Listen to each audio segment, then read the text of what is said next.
బేహద్ పరం మహాశాంతి అనంతభాయ్ పోడ్కాస్ట్లో చెప్తున్నటువంటి స్వప్నం ఎలా ఉంటుంది, అది ఎందుకు వస్తాయని.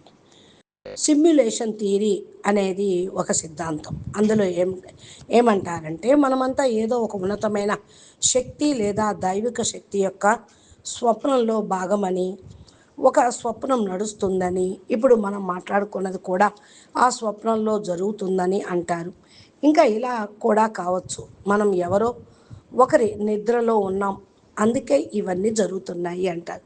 దీని మీ సమాధానం ఏంటి అని పోడ్కాస్ట్లో అడుగుతున్నటువంటి ప్రశ్నకు సమాధానంగా బాయ్స్ అన్నయ్య అంటున్నారు.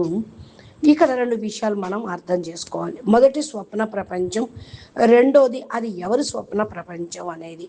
నాకు కూడా చాలా కళలు వస్తూ ఉంటాయి. ప్రతిరోజు నాకు ఏదో ఒక కళ వస్తుంది. కళ అంటే ఏమిటి? అది మన కాన్షియస్ మైండ్లోని ఒక భాగం. అంటే మనం ఏమి ఆలోచిస్తామో, ఏమి కోరుకుంటామో అవే మనకు కళల రూపంలో రూపుదిద్దుకుంటాయి.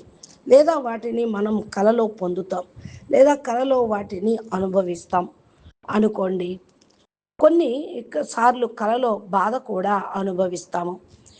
అంటే ఉదాహరణకు ఎవరికైనా ఒక కళ ఎవరో కత్తితో పొడిచినట్టు చంపేస్తున్నట్లు వచ్చిందనుకోండి, అది ప్రారంధంలో ఒక సూక్ష్మ కర్మ, దాన్ని అనుభవించాల్సిందే. కాబట్టి మనిషి కళలో కూడా ఆ కర్మ భోగాన్ని అనుభవించాల్సి వస్తుంది. అందుకే కళలో కూడా బాధ అనుభవిస్తారు. అయితే ఆ బాధ నుంచి విముక్తి ఎలా వస్తుంది? మేల్కొనటం ద్వారా. ఎలాగంటే ఆ వ్యక్తి కత్తితో పొడవబోతున్నప్పుడు గబిక్కన ఒక్కసారి కళ్ళు తెరిచామనుకోండి, అమ్మయ్యా బతికిపోయాం అని అనుకుంటాం. అంటే కళలో కూడా కర్మభోగాలు ఉంటాయని మనకు అర్థమవుతుంది. మన ఆలోచనలో జీర్ణం కాని ఆలోచనలు, అంటే మనం ఏదైతే సాధించలేమో, ఏదైనా చేయలేమో అది కళల రూపంలో మనకి వస్తూ ఉంటాయి. అంటే పరిష్కరించుకోలేని ఆలోచనలు కళల రూపంలో బయటకు వస్తాయి. కాబట్టి కళల ప్రపంచం కూడా చాలా గొప్పదే అనే అనాలి. చాలాసార్లు ఈ కళలో సూక్ష్మ లోకంలోని ఆత్మలు కూడా జోక్యం చేసుకుంటారు అన్న కొంచెం ఒక్కోసారి అనుభవాలు అవుతూ ఉంటాయి. కొన్నిసార్లు అవే మనలను మేలుకు కోలుకునే విధంగా చేస్తూ ఉంటాయి. అంటే ఉదాహరణకి నా విషయమే చెప్తాను. నేను చాలాసార్లు ఉదయం లేచేటప్పటికి నా మనసులో ముందుగానే సిద్ధంగా ఈరోజు బాపూజీని ఏ ప్రశ్న అడగాలి అని సబ్కాన్షియస్ మైండ్లో పెట్టుకొని నిద్రపోతే లెగవటంతో రెడీగా ఇది అడుగుతాను అనే మాట వచ్చేస్తుంది.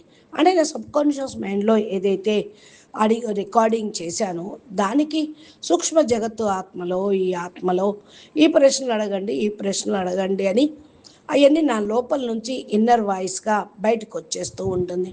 ఎవరో బయట శక్తి నన్ను ప్రభావితం చేసిందా, లేక అది కాలపు పిలుపా, నాకు తెలియదు. కానీ ఇలాంటి విషయాలు చాలా జరిగినాయి అని చెప్తున్నారు అనంతభాయ్.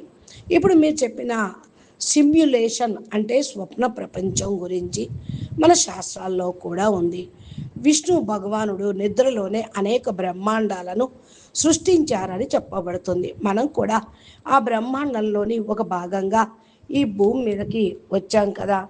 అందుకనే ఇది ఒక సిమ్యులేషన్ లాంటిదే.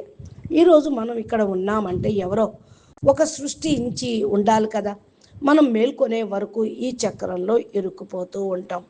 మేల్కొన్న వెంటనే విముక్తి పొందుతాం. కానీ ఎలా మేల్కొంటాం అంటే కేవలం కళ్ళు తెరవటం వల్ల కాదు.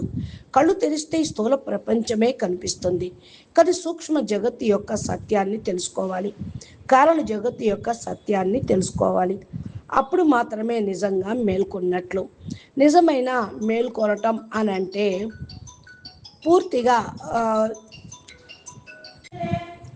మేల్కోవటం అంటే రోటీ కపడా ఆరు మకాన్ అనుకుంటా. తినటానికి తాగటానికి ఇంటి కోసమే జీవితాంతం శ్రమించటమా? ఇప్పుడు చూడండి, అంబానీ అవ్వాలని ప్రయత్నించాడు, చివరికి చనిపోయాడు, అన్నీ వదిలేసి వెళ్ళిపోయాడు.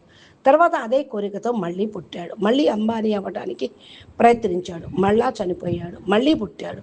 ఇలా అనేక జన్మల నుంచి ప్రతి మనిషి ఇదే చేస్తూ ఉంటాడు. అయితే ఇది మేల్కొనటమా, జాగృతం అవ్వటం అంటారా, లేక నిద్రలో ఉండటం అని అంటారా?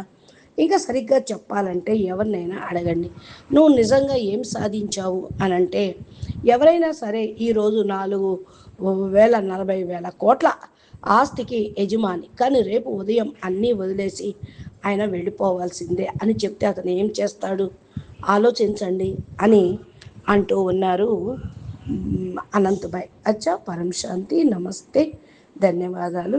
బాయ్ సాబ్ యొక్క పోడ్కాస్ట్ క్వశ్చన్ ఆన్సర్స్ మీరు వినాలి అంటే మా తెలుగు ఛానల్ని సబ్స్క్రైబ్ చేసి గంట సింబల్ని ప్రెస్ చేయండి. నోటిఫికేషన్ రూపంలో మీకు అన్నీ కూడా అందుతూ ఉంటాయి. నమస్తే, ధన్యవాదాలు. మీకు ఈ వీడియో నచ్చినట్లయితే లైక్ చేయండి, షేర్ చేయండి, మంచి కామెంట్ పెట్టండి. సేవ చేసిన వాళ్ళు అందరికీ అంతా అందించిన వాళ్ళు అవుతారు. నమస్తే, ధన్యవాదాలు.